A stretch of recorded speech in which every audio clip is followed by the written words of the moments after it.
Bonsoir à tous, bienvenue dans votre émission La Réunion Léla. On va parler climat, on va parler environnement et on parlera de cette peur qui commence à être construite en chacun d'entre nous pour l'avenir parce que la Terre va mal et parce que pour l'instant, si on regarde ce qui s'est passé à la COP26 à Glasgow, on ne peut pas dire, je ne veux pas être aussi pessimiste que Greta Thunberg, mais les choses ne vont pas aller mieux pour l'instant. On en parle dans Causement Réunionnais.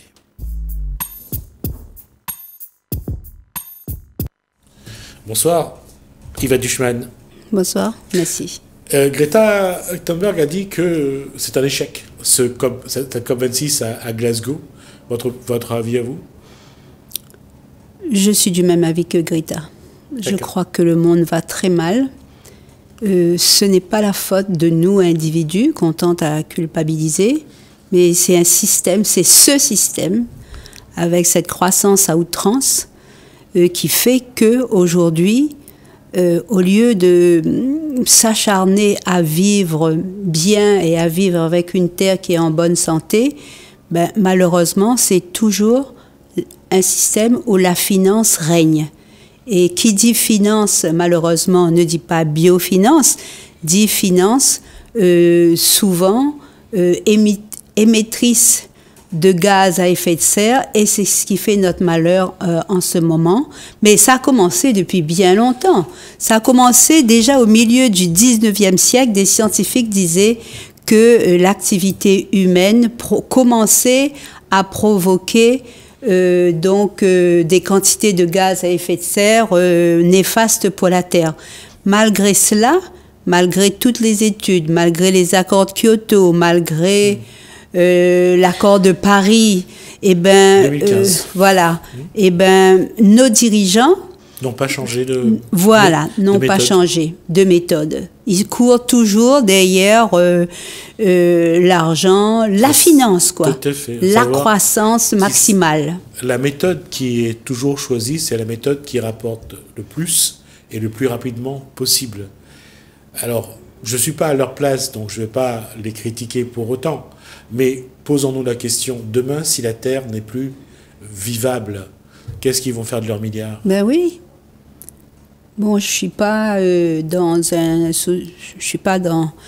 une pensée complotiste, mais quand même, je me pose des questions. Pourquoi ces dirigeants... Bon, on voit bien là qu'à cette COP, plusieurs dirigeants ne sont pas venus, par exemple. Hein? Le président chinois n'était pas là, et le président Jair Bolsonaro s'est fait huer s'est fait en tout cas moucater par les autres. Il a sorti des choses... On se demande si l'humanité progresse avec des dirigeants tels que ceux que vous avez nommés ou régresse. Pour le moment, je trouve qu'il y a une régression de l'humanité, puisqu'elle n'est pas capable de se prendre en charge. Moi, j'aurais été dans un sens un peu plus, je pense, brutal. C'est que le monde n'a cessé d'évoluer. Et d'un coup, à force d'évoluer, il a fini par régresser. Et c'est ça qui est surprenant. Mais maintenant, est-ce qu'il y a une vraie volonté de supprimer une partie de cette population mondiale? Écoutez, certaines personnes le disent, ils l'auraient même lu. J'ai vu la dernière fois, j'étais étonnée parce que je ne connaissais pas ce qu'on dit et ce que tu viens de dire, mais j'étais allée à un film de science-fiction et où on faisait exactement la même chose, c'est-à-dire qu'on supprimait des humains parce qu'il y en avait trop, et c'est bizarre, et on se rend compte que la science-fiction, parfois, elle se révèle... Si pour ceux qui se rappellent de cette série, L'âge de cristal, où il ne devait pas, la population ne devait pas dépasser 30 ans. Et il y avait quelques sages qui restaient, mais sinon la population était... à 30 ans, tout le monde mourait. Ouais, et il y avait aussi le film Le Soleil vert avec Charlton Heston, entre autres, où les êtres humains devenaient des petites galettes vertes qu'on offrait aux autres à la fin du film. Donc, il y a une réalité. Mais je crois que cette réalité-là, aujourd'hui, est vraiment est devenu un sujet récurrent parce que on n'arrête pas d'en parler. Ben, écoutez, la pandémie va peut-être aussi dans ce sens.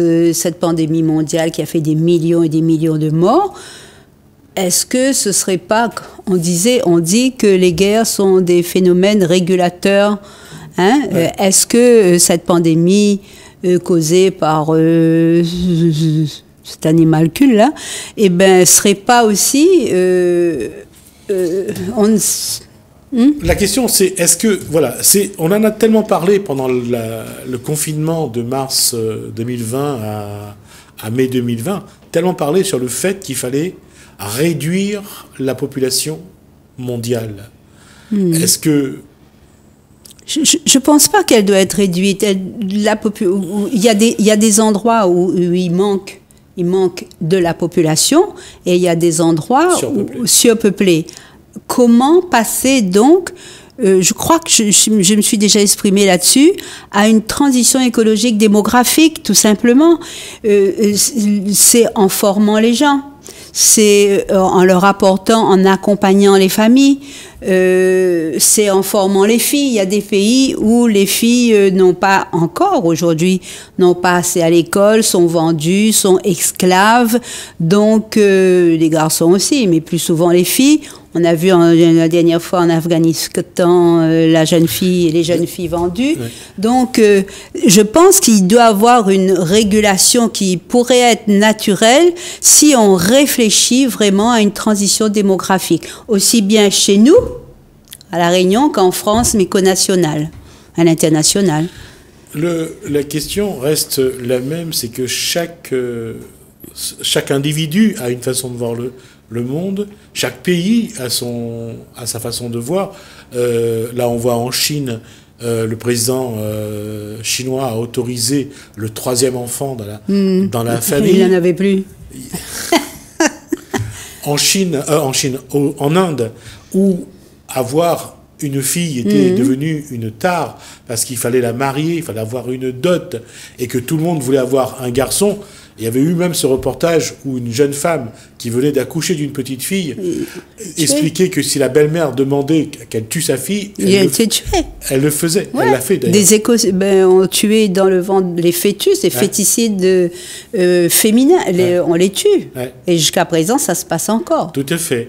Donc, on voit bien qu'entre des traditions d'avant qui perdurent et une politique de natalité ou de démographie, on est loin de ça. Et même à La Réunion, quand on regarde dans les années 50-60, comment les femmes de conditions modestes, voire précaires, on les ligaturait, on forçait la contraception, à aujourd'hui, il y a quand même des décalages qu'on n'a toujours pas trouvé la réponse.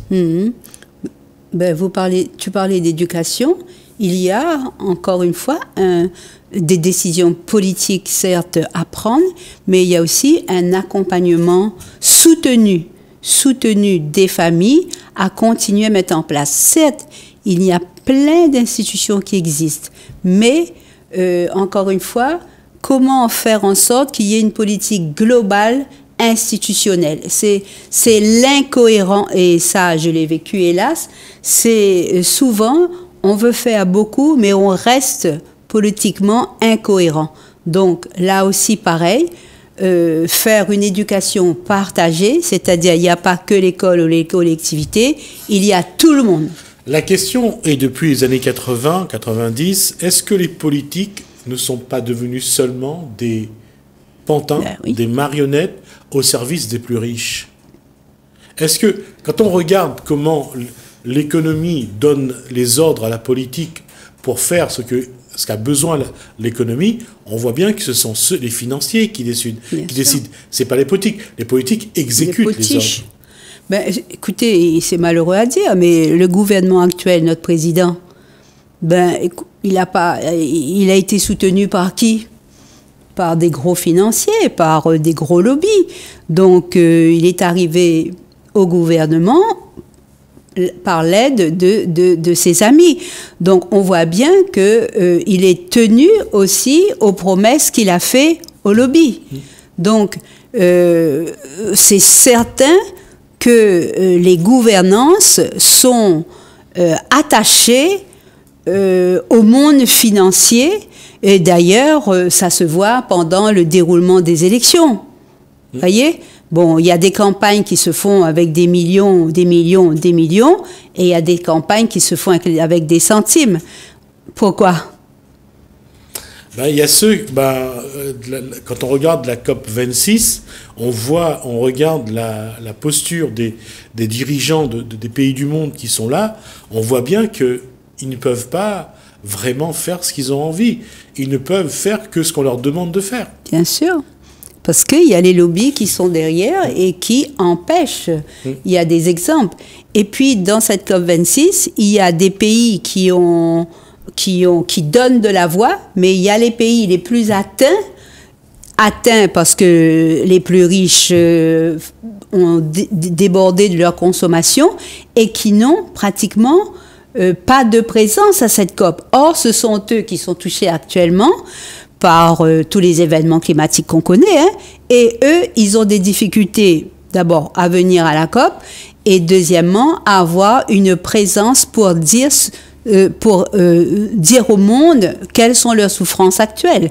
Il y a même des îles qui risquent d'être complètement ensevelies. Enfin, il y a plein de choses qui se passent en ce moment dans le monde et qui sont dramatiques. Mais souvent, c'est la parole des gros pays riches qui prime sur la parole des pays moins riches, parfois pauvres aussi, mais qui sont en souffrance. Vous voyez, la COP 26, en fait, elle est aussi incohérente. Elle est incohérente parce que les hommes qui sont là sont incohérents. Ben oui. Et ils sont pris entre la finance et l'écologie. Et ce qu'ils voudraient faire croire qu'ils ont envie de faire. Voilà, oui. Voilà. Et ça veut dire que je ne vois pas quelle serait la démarche, quelle serait la solution possible aujourd'hui sans avoir à affronter les plus riches du monde. Effectivement, mais peut-être qu'il n'y aura pas de solution, c'est malheureux à dire, mais peut-être qu'il y aura le chaos. Parce que peut-être qu'il y aura tellement de désordre climatique qu'il y aura un sursaut. Mais est-ce que la parole revient vraiment aux politiciens ? Moi, je crois que c'est les citoyens, comme Greta et ce qu'elle a fait à Glasgow avec d'autres jeunes, il y a eu énormément de jeunes, énormément de manifestations. Je pense que nous sommes un levier pour faire bouger cette inaction climatique qui crée déjà de multitudes d'injustices sociales. Je vous le disais tout à l'heure. Donc, les mouvements citoyens, parce que beaucoup de choses, à La Réunion par exemple, on parlait de culture, c'est les mouvements citoyens, les militants qui ont fait fonctionner la culture et qui ont dit qu'il faut arrêter avec le jacobinisme, que nous étions nous-mêmes, que nous sommes réunionnais, une culture, nous sommes français, européens aussi, hein. Mais ce sont les citoyens, avec des artistes, qui ont porté cela. Aujourd'hui, les politiques récupèrent, je dirais, tout le monde est pour, et c'est tant mieux. Et c'est tant mieux. Hein, il y a eu les états généraux du multilinguisme, tout le monde était d'accord pour la langue et tout, même si on a encore peur de la parler, mais c'est tant mieux. C'est tant mieux. Et donc, je disais le mouvement citoyen. Mais il n'y a pas que le mouvement citoyen. Je crois que vous, médias, vous avez aussi un rôle essentiel. C'est-à-dire, moi, je vois à la télé, je regarde peu la télé, hein, mais je la regarde quand même parce qu'il faut savoir quelques petites choses. Eh ben, souvent, on passe beaucoup de publicité. Publicité, acheter ci, toujours achat, ou manger. Eh ben, les médias ont le rôle aussi de faire passer ce genre de message. On commence, hein. À La Réunion, il n'y a pas beaucoup, hein, mais en France, je vois, il y a quelques messages sur le développement durable et tout ça. Mais ici, il nous faut trouver une formule pour nous qui réveille notre empathie pour cette terre réunionnaise et cette terre en général, pour réveiller notre empathie et pour faire en sorte, sans nous culpabiliser. Parce que comme je disais tout à l'heure, c'est le système qui a voulu. Les déchets, on aurait très bien pu enrayer les déchets. Seulement, on n'a pas voulu, parce qu'il fallait que les lobbies commerciaux transforment. Et nous-mêmes, on nous a transformés en en consommateurs, hyper consommateurs. On n'a jamais dit, dans les années 70-80, qu'on voulait un supermarché à tous les 100 mètres, un casino, un carrefour, je ne sais même pas comment ça s'appelle, si je n'y vais pas souvent.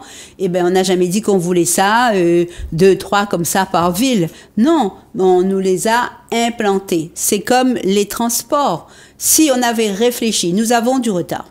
Nous avons du retard. Si nous avions, et pourquoi? Parce que certainement, ici aussi comme ailleurs, nos gouvernances ont été soumises aux finances, aux financiers. Il ne faut pas se le cacher. C'est pas naturel que dans une île comme la nôtre, où tu as dit il y a du chômage, il n'y a pas de développement exceptionnel endogène, c'est pas naturel que nous n'ayons pas à ce jour développé nos atouts. Nous avons des atouts. Nous avons du retard malgré nos atouts. Comment Yvette Duchman, à travers son parti, à travers ce qu'elle veut faire, elle va essayer de porter ces messages? Écoutez, nous avons créé le parti 7, Solidarité écologiste populaire pour notre terre, parce que l'écologie, c'est populaire.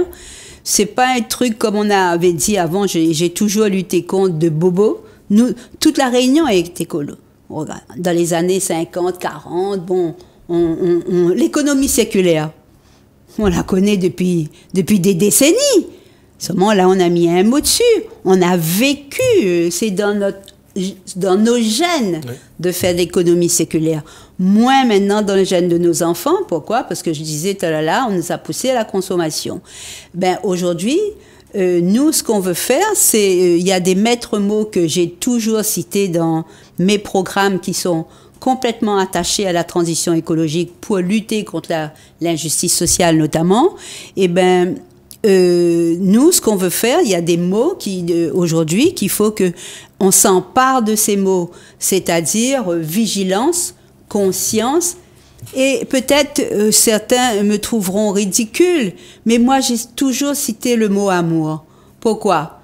Et je comprends pas qu'on puisse s'auto-détruire et détruire cette belle planète qui ne nous appartient pas. La phrase n'est pas de moi, qui appartient à nos enfants. Si nous aimons nos enfants, automatiquement, on les protège. Alors aujourd'hui, je me pose des questions. Est-ce que nous aimons nos enfants? Voilà, je me pose cette question. Alors, juste sur cette phrase que vient de dire Yvette Duchman, c'est un proverbe Maasai qui dit que nous n'héritons pas de la terre de nos ancêtres, de nos parents, mais nous empruntons la terre de nos enfants. C'est ça. Ça fait frissonner quand on entend ça. Tout à fait. Ça fait vraiment frissonner. Et moi, c'est ce qui me guide dans mon quotidien. C'est-à-dire, c'est difficile d'être écologiste. Il faut faire des efforts, mais il faut faire des efforts. Par exemple, je sais pas, jamais ça me viendrait à l'esprit de laisser toutes les lumières allumées. Mais c'est les petits gestes au quotidien, je les fais. Parce que je me dis, c'est l'effet du colibri dont on parle tout le temps. Si moi je fais, d'autres personnes font, voilà. Et puis aussi, réfléchir aussi à une politique à laquelle j'ai beaucoup concouru de transition écologique. Voilà. Et puis, par rapport à ce que dit Yvette Duchman, c'est vrai que c'est une chose qui doit d'abord... On doit discuter avec chacun d'entre nous, nous-mêmes. Oui, chacun doit discuter avec lui-même. Oui. Et je crois que ça commence par ça, ce petit geste-là. Fermer le robinet quand on se brosse les dents. On se brosse les dents. Ou alors avoir un verre ou un pot pour pouvoir pas laisser couler l'eau pendant des longues minutes alors qu'on n'utilise même pas et qu'on se brosse les dents. Oui. Et les gens n'y pensent pas. Voilà. Parce qu'ils croient que l'eau, ça va durer toute notre vie. Non, nous sommes déjà menacés par le manque d'eau. Ouais. Et c'est un paradoxe parce que le niveau de la mer monte. D'un côté, il y a l'eau qui monte et de l'autre, il y a l'eau qui risque de disparaître. Ouais. Et qu'on est au milieu de tout ça et qu'on sera les premiers, que les gens les plus précaires, les plus modestes, seront les premiers à en être souffrir. Les victimes, bien sûr, souffrir. Bien sûr. Et est-ce que nous avons... Et c'est pour ça que je disais, les gestes... Le citoyen doit s'attacher à informer, qu'on soit écouté ou pas. Pendant longtemps, nous n'avons pas été écoutés, les écologistes, on a été pris pour des fous, gazés, tout ça là. Mais malheureusement, tout ce que nous avons préconisé, tout ce que nous avons dit se révèle être vrai maintenant. Et donc, je ne veux pas dire il faut inclure tout le monde. D'ailleurs, c'est notre esprit, c'est l'inclusion. Ce n'est pas un parti qui dit « Ah, ben ça l'allait comme ça, ça l'allait comme ça, ça l'a la marge pour ça, ça l'a la marge pour ça ». Non. Je crois que tous les êtres humains ont la capacité de réfléchir, si on leur donne les moyens de réfléchir et de devenir, je veux rester un petit peu utopique là-dedans, hein, meilleurs, vous voyez, meilleurs. Encore une fois, pourquoi? Ben parce que après nous, il y aura d'autres. On est arrivé à la fin de cet échange. Ce que je propose, c'est que vous reveniez quand vous avez le temps pour qu'on parle de ces petits gestes-là, oui. Qu'on voit qu'on lance, voilà, les gestes qu'on peut faire nous à notre niveau déjà pour essayer de changer les choses. Merci pour cet échange, Yvette Duchman. Merci à vous de nous avoir suivis. Merci Hélène, merci François. Je vous dis à bientôt. Merci.